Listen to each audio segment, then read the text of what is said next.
Bear with me a little longer, and I will show you that there is more to be said in God's behalf. I get my knowledge from afar.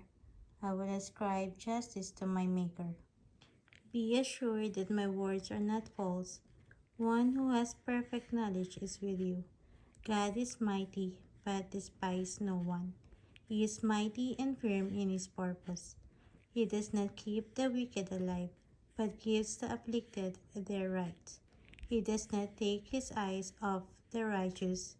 He enthrones them with kings, and exalts them forever.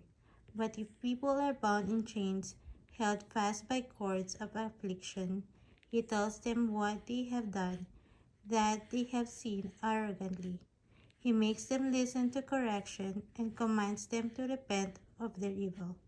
If they obey and serve him, they will spend the rest of their days in prosperity, and their years in contentment. But if they do not listen, they will perish by the sword and die without knowledge. The godless in heart harbor resentment.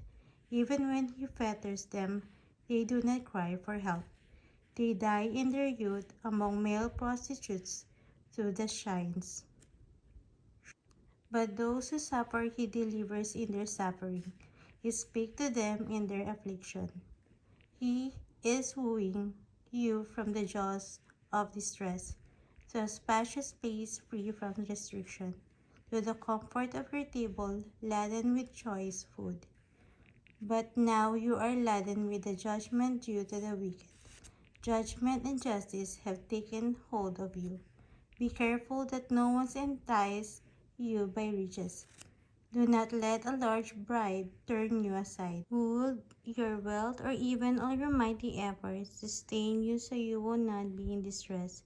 Do not long for the night to drag people away from their homes. Beware of turning to evil, which you seem to prefer to affliction.